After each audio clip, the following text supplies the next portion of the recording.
As they say, almost doesn't count. This holds devastatingly true in the world of combat sports. In a game of millimeters, when fates are decided in microseconds, it doesn't matter how close you actually get if it doesn't result in that precious gold being wrapped around your waist, nor does it grant extra cash in the form of pay-per-view points. It does, however, earn indelible respect for both sides, and it's a fascinating moment where champions show flashes of vulnerability and provide an abundance of awe-inspiring moments. Today we're going to shine a light on those close calls and the moments that could have changed the course of MMA history if those millimeters and microseconds were just ever so slightly altered.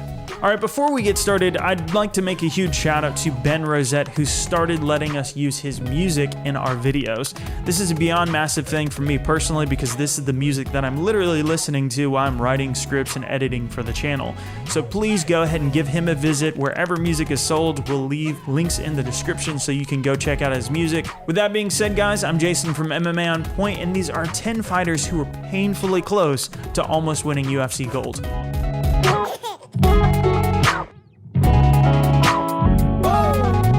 Number 10, a doctor stoppage on the winner? If I told you that perennial middleweight runner-up Chael Sonnen would fight for the light heavyweight belt before the strange turn of events that led to UFC 151 being canceled, you would have been laughed out of your MMA nerd support group. Those some manly ass tears right there that you looking at. But after the weirdness that put Hendo on the sidelines and Vitor Belfort in the challenger spot, Sonnen's gift of gab led to his tough coaching spot and championship opportunity against John Jones. There weren't many people who thought Sonnen had much of a chance, and as predicted, Jones had his way with Chael out-wrestling him with ease and unleashing a repertoire of ground and pound strikes. Keith Beer and Cigarettes Peterson's stoppage call with less than 30 seconds left in the first round seemed like an act of mercy worthy of sainthood. Wait, this wasn't a close call at all, was it?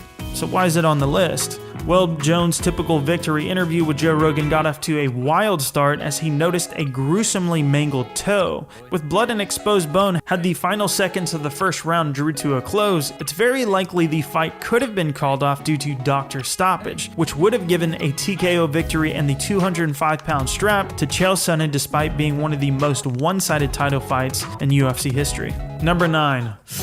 Should have pulled guard. When showing a long-term sustained ability to completely dominate opposition, usually human nature is to look for any sign of vulnerability. At UFC 242, Dustin Poirier gave us a couple of those glimpses. Khabib Nurmagomedov has made no secret of what his intentions are over his flawless 27-fight career. Take down, out-wrestle, beat up, or snag a submission. The interim champ's well-rounded skill set and noted toughness were about as good as it gets in the stacked lightweight division at putting the Dagestani through adversity. A big right hand in the second round forced Khabib to be on the back foot briefly as he did his best to roll out of the follow-up punches and get back into his game plan. But the third round would be where Poirier had audiences thinking that they might actually see Khabib's O disappear. A forceful double-leg takedown gave the Louisiana native a quick chance at grabbing the champion's neck. The guillotine looked secured after a bit of adjusting from both men. Khabib, though, turned to his hip and worked his way out of the choke to do what he does best.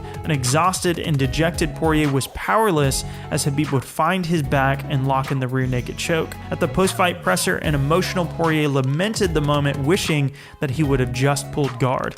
The guillotine was really deep, but for the rest of my life, I'm gonna look back and wonder why I didn't jump full guard with it. Number 8, the kind of head kick that inspires entire books. So yeah, one of the people in this entry did win an interim title, but for this list, we're focused on undisputed champions, the best in the division. So this leads us to Carlos Condit's attempt to unify that interim title against George St. Pierre, which gave the Canadian legend the closest call to being finished of his post-Matt Serra career. Early in the third, the awkward and rangy Condit landed a gorgeous switch kick to the head off of a punch combination that sat St. Pierre on his ass. The former WEC belt holder swarmed the champ, landed huge shots, bloodied and battered. GSP absorbed a great deal of punishment trying to regain his wits and control the positioning. He was able to maintain his guard just enough to negate some of Condit's follow-up blows. Once GSP recovered, he employed his trademark superior wrestling to take over the second half of the round. From there, the fight was all his. The domination on the scorecards doesn't do it justice though to the ordeal that Condit actually put him through. So much much so that GSP would later write about this in his autobiography, saying that overcoming that head kick was the proudest moment of his career and his pinnacle arc as champion at that time. It was even one of the inspirations for the book, period. I should add a quick honorable mention for Johnny Hendricks, who came really close to winning a decision over him, so much that fans thought it was a robbery. But this head kick was far more precise moment that we can look at.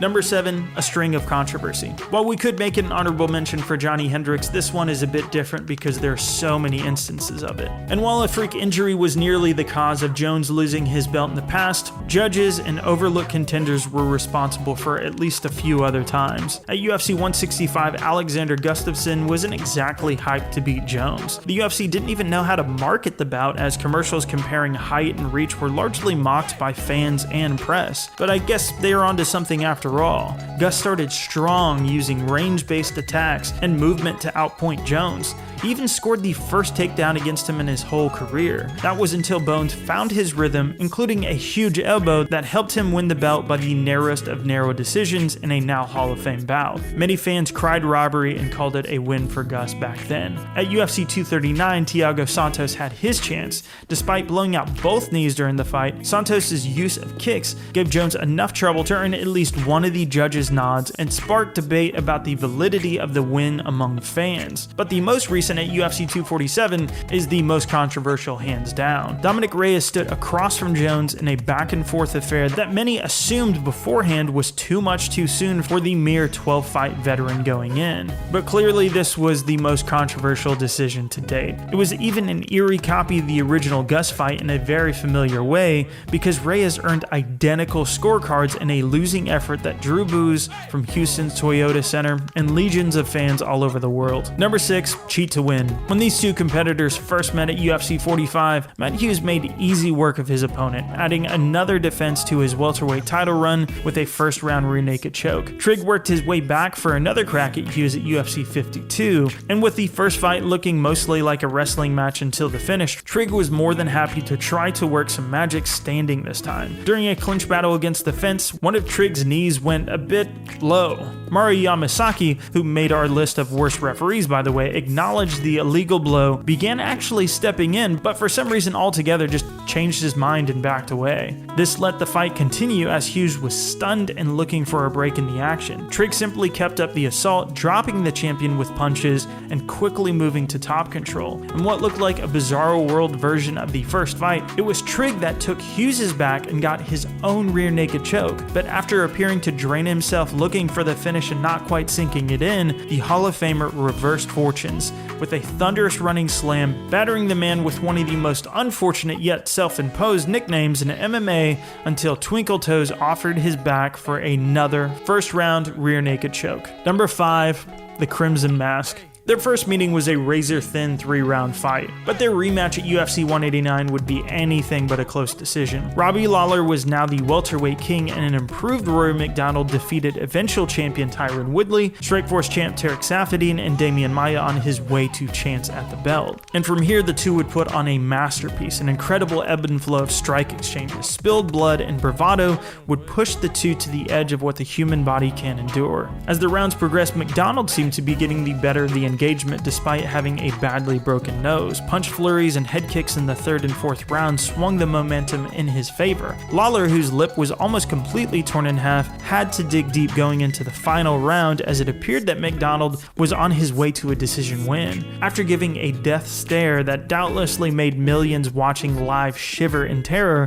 Lawler looked rejuvenated as he landed some select shots to McDonald's shattered nose, causing the challenger to fall on the floor as Big John McCarthy called the TKO for the champ. The aftermath of the carnage gave the canvas some unsettling scars as Conor McGregor and Chad Mendes met in the main event. But even as big as that fight was at the time, this is what stole the show. Number 4, Rowdy's Test. The first women's fight in UFC history was met with a tremendous amount of hype. The Olympic judoka Ronda Rousey had begun her meteoric rise to fame and was crowned the UFC's first female champ after Strikeforce closed shop. Not nearly as much thought was given to her first challenger though, Liz Carmouche. While the former drew some headlines as being the first openly gay fighter in the promotion's history and a former Marine, it was clearly all about Rousey. With a pay-per-view headliner set near Ronda's hometown, the stage was set for this to be her showcase bout. But Liz was dangerously close to spoiling those plans as a failed hip toss attempt backfired. She used the all but certain hole in her technique to take Rousey's back. The Iraq war vet locked in what looked to be a fight-ending choke, but somehow Rousey was able to turn her head just fast enough to stop the RNC. Unfortunately for her though, it still evolved into a very tight and painful face crank. With Rousey's face turning different colors,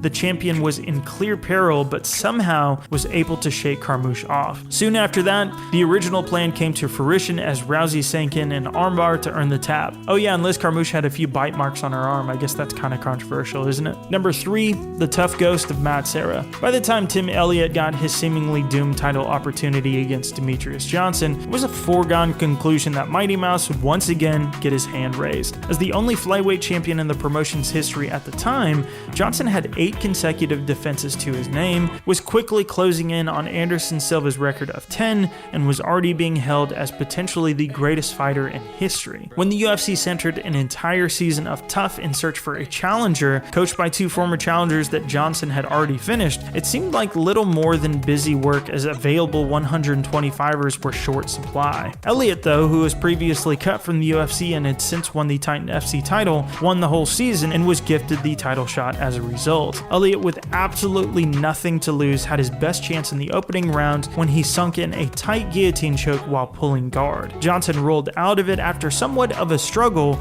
but was now fighting off a Darce instead. Mighty Mouse slowed his breathing and methodically worked his way free. After that miraculous turnaround, it was business as usual, and Johnson took over to win a clear-cut decision, but that first round was about as close as it could get. Number 2. Like a toy with your Happy Meal. I think a black belt under the Nogueira brothers is saying I got a free toy in my Happy Meal. While Anderson Silva was performing at an otherworldly level in 2009, a mixture of his bizarre performance against Damian Maia at UFC 112, his habit for sometimes fighting to his opponent's ability instead of his own, and a wholly cleared out division led many to hope for a true challenge. Chael Sonnen, who was next in line to fight Silva at UFC 117 after upsetting one of Silva's previously cleared opponents and Nate Marquardt, was very vocal about his intentions on bringing a much-needed dogfight. And that's exactly what he did. Over the course of nearly an entire 5-round fight, Sonnen managed to put the Spider through the ringer. Repeated takedowns, top pressure, ground and pound, and even a standing knockdown. Sonnen thoroughly dominated and pushed the seemingly invincible Silva to his limit. As the last round winded down, Bruce Buffer was warming up his vocal cords to shout, "and new." But in an ironic twist of fate, the BJJ black belt that Sonnen likened to a Happy Meal toy in the build-up as mentioned before, well, it came in handy. That and Sonnen's well-established pattern of losing by triangle or armbar with just under 2 minutes remaining in the fight earned Silva one of the very best comeback victories of all time and one of the very top contenders for greatest title fights ever. Number 1, 10-8s aren't everything. We really couldn't put this anywhere but at the top. It's technically 2 entries, but both were nearly identical and just as epic. At UFC 125, the undersized Frankie Edgar main evented opposite Gray Maynard in an old rematch from their early days, this time for Edgar's second defense of the lightweight belt. With Maynard's size and strength, it was believed that Edgar would certainly be tested here, never mind that the fact had actually beaten him in the first fight. And in one of the most lopsided complete rounds in UFC history, which many refs would have stopped, Maynard opened with a hellacious flurry that sent Edgar flailing around in the cage in what would have easily earned him a rarely scored 10-8 across the board. Somehow, miraculously, Edgar rose from the dead in the second round and did enough to at least retain his title in a draw. When the two men met for a trilogy bout at UFC 136, Edgar again fell victim to Maynard's power and fell behind with another 10-8 clean sweep first round. And yet again, Frankie, which is apparently short for Frankenstein, rose again, this time eclipsing a gas Maynard over the next 2 rounds. The champion sealed the deal and rivalry with a 4th round KO. But having multiple knockdowns with 10-8 scores and still not winning on 2 occasions is as close as you can possibly get, has to be at number 1 on this list, and above anything else is just absolutely heartbreaking and brutal. And again, I'd just love to give a massive shout out to Ben Rosette for letting us use his music inside of our videos.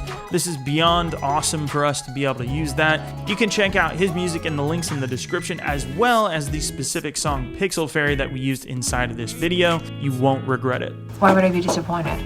I said you wouldn't be disappointed. I'd like to give a quick shout out to Anthony Walker for writing this list. You know, the guy that likes to throw softball questions at press conferences. You can follow him at AntWalkerMMA. And then I'd also like to give a shout out to Steven Jensen. Yep, that's him still wearing the same NWO t-shirt he bought in high school. You can follow him at FightTalk_. Thanks for watching my list, guys. If you enjoyed the video, subscribe and like. We upload at least 3 videos per week about MMA, and it really helps us out when you do so. If I missed anything on this vid, let me know in the comments, and feel free to follow me on Twitter at JasonTheHeart, or follow the official channel account at OnPointMMA. Thanks for watching so much, and I'll catch you on the next video.